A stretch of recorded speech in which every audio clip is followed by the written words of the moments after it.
বডিটার অবস্থা দেখতেই পাচ্ছেন। তো যারা সেকেন্ড হ্যান্ড বাইক কিনেন দেখেন এই বাইকের চ্যাসিসটা কিন্তু ব্যাকা। বাইকটা নেওয়া হয়েছিল সেকেন্ড হ্যান্ড। আসলে এই জিনিসটা সতর্ক হওয়ার কিছুই নাই, বাইকটা কেনার সময় এভাবে দেখা পসিবল না। তারপরেও পিছনগুলো একটু দেখে নেবেন, যে পিছনে ব্যাকলাইটটা দেখলে অনেক সময় বোঝা যায়।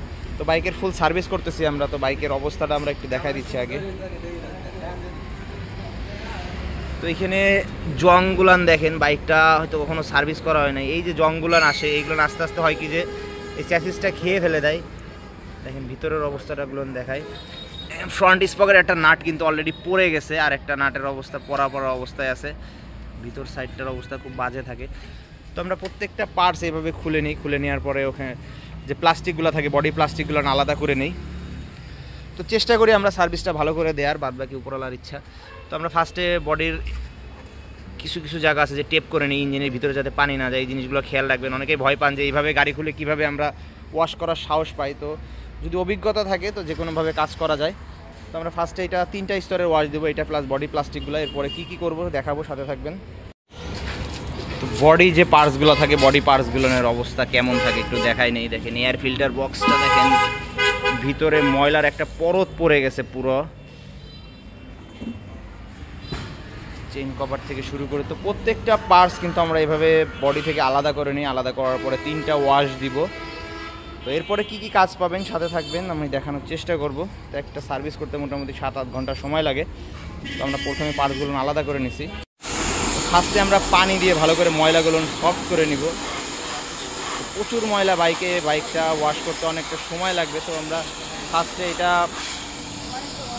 15-20 মিনিট ধরে ভালো করে ওয়াশ করব। ওয়াশ করার পরে লিকুইড দেবো। ফার্স্টে লিকুইড দিলেই ঝামেলা, লিকুইড দিলেই ময়লাগুলো ওইভাবে বের করতে পারবো না। তো আমরা এটা ভালো করে ওয়াশ করব। আর বডি প্লাস্টিকগুলো এই পাশে ওয়াশ চলতেছে। তো যারা দূর দূরান্ত থেকে আসেন অবশ্যই যোগাযোগ করে আসবেন RZ বাইক সার্ভিস। এটা পানিটা দিয়ে ভালো করে সফট করে নিচ্ছি। ইঞ্জিনের যে সাইডগুলো আমরা এটা লিকুইড দেওয়ার পরে এই সাইডগুলো ভালো করে ঘষে নিই। এই সাইডগুলোয় সবসময় আসলে ক্লিন করা পসিবল না, যখনই আমরা সার্ভিস করি তখনই এই সুযোগটা পাই আসলে ভালো করে ক্লিন করার। তো চেষ্টা করি যেখানে যত ময়লা আছে সবসময় এই কাজটা আমরা করতে পারি না। তো এই ওয়াশটাই আমাদের সময় লাগে, সার্ভিসটাই মেন হচ্ছে এই ওয়াশটা। তো যেখানে যেখানে সম্ভব চেষ্টা থাকে ওয়াশ করার। তো ওয়াশের ভিডিওটা বেশি বড় করতেছি না, আমরা এভাবে পুরো বাইকটা ঘষবো। প্রায় 40-50 মিনিটের উপরে লাগবে বাইকটা এইভাবে ক্লিন করতে। তো আর কি কি কাজ পাবেন সাথে থাকবেন, দেখাবো। ফাইনাল ওয়াশ চলতেছে, লিকুইড দিয়ে ঘষার পরে আমরা এখন ফাইনাল ওয়াশটা দিয়ে দিচ্ছি। এরপরে কি কি কাজ পাবেন সাথে থাকবেন। কার্বোরেটরটা আমরা ক্লিন করে দিচ্ছি, আগে বাইরের সাইডটা ক্লিন করতেছি, ভিতর সাইডটা দেখব। এটা কত হাজার চলছে ভাইয়া? সেকেন্ড হ্যান্ড নিয়ে, তাই তো? আপনি তো কখনো পরিষ্কার করেন নাই? তো মোটামুটি হয়তো মেবি 20,000 কিলোমিটার চলছে। তো ভিতরে কার্বন আসছে, ভালো লেভেলের কার্বন আসছে। WD-40 মারলে বেড়ে যাবে। দেখেন এটা আরও ভালো করে ক্লিন করবো আমরা, জাস্ট বোঝানোর জন্য আমি একটু WD-40 দিলাম। পিনের অবস্থা লোকাল তেল ভরতে ভরতে কালার ডিসকালার হয়েছে। তো বাইরের যে ফুয়েলগুলো ইউজ করে যার জন্য এর পিনগুলোর কালারও চেঞ্জ হয়ে গেছে। চেষ্টা করবেন বাইরের ফুয়েল ইউজ না করার। তো আমরা কার্বোরেটর পিস্টনটা ভালো আছে, এখন পর্যন্ত ওইভাবে দাগ আসে নাই। মোটামুটি একটা ঘষা আসছে, তো এটা প্রবলেম না। এটা আমরা একটু ময়লা আছে, ময়লাটা আমরা ভালো করে ক্লিন করে দেবো। তো সার্ভিসের ভিতরে আমরা কার্বোরেটরটা ক্লিন করে দেই। কার্বোরেটর, ফুয়েল ট্যাঙ্কি এগুলো ক্লিনিং পাবেন। ফুয়েল ট্যাঙ্কিটা ক্লিন করে দিচ্ছি আমরা। একটু ময়লা পানি আছে মনে হয়, তো পুরো ফুয়েলটা ফেলে তারপরে দেখব।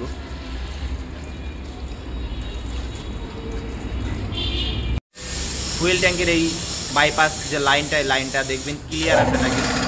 তো আমরা লাইনটা চেক দিচ্ছি ক্লিয়ার আছে নাকি। না, হ্যাঁ আছে। তো লাইনটা ক্লিয়ার থাকলে এই পানিগুলো বেরোতেছে।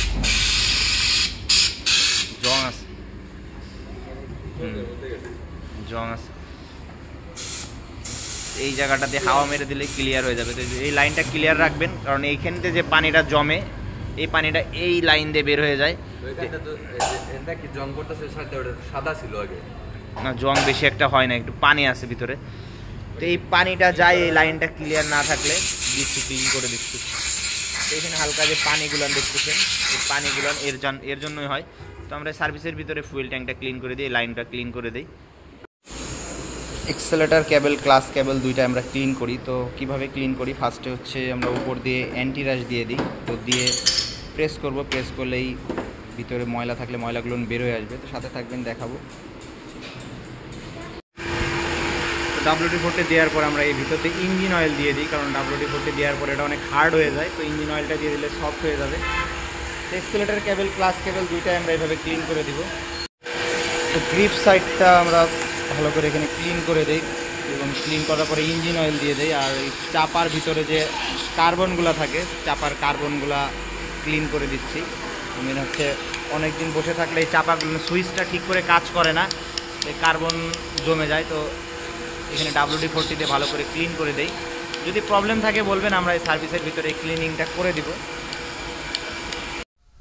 ফ্রন্টের ক্যালিপারটা আমরা ক্লিন করব। তো ফার্স্টে আমরা ব্রাশ দিয়ে ভালো করে ঘষে নিচ্ছি। তো এখানে অ্যান্টি রাশ রাখা আছে, অ্যান্টি রাশ দিয়ে ক্লিন করব।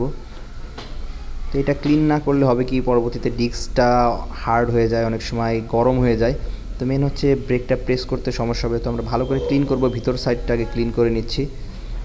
তো এখানে অ্যান্টি রাশ দিবেন, অ্যান্টি রাশ দিয়ে ক্লিন করতে পারেন।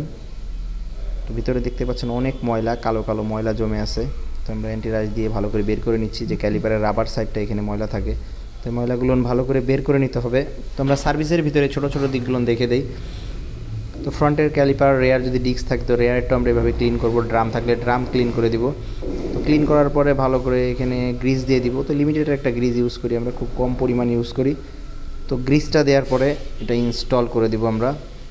তো ছোটো ছোটো জায়গাগুলো নিয়ে আমাদের সময় যায়। তো আমরা এরপরে ড্রাম ব্রেক শু, যেহেতু সিঙ্গেল ডিস্ক, ড্রাম ব্রেক শুটা ক্লিন করে দিব, ক্লিন করে দিয়ে ইনস্টল করে দিব। তো যারা দূর থেকে আসেন অবশ্যই সময় নিয়ে আসবেন। বাইকের মোটামুটি কাজ কমপ্লিটই প্রায়। আমাদের সামনের ব্রেক প্যাড, পিছনের ব্রেক প্যাড ক্লিন করা কমপ্লিট, এখন ফিটিং করতেছি। তো প্রত্যেকটা নাট বোল্ট আমরা গ্রিজিং করে করে ইনস্টল করে দিই। এছাড়া বাইকের টুকিটাকি যার কাজগুলো থাকে, হেডলাইটের প্রবলেম ছিল, হেডলাইটের ফেয়ারিংটা চেঞ্জ করে দিচ্ছি। তো মোটামুটি কাজ কমপ্লিট প্রায়। তো যারা দূর থেকে আসেন অবশ্যই হাতে একটু সময় নিয়ে আসবেন।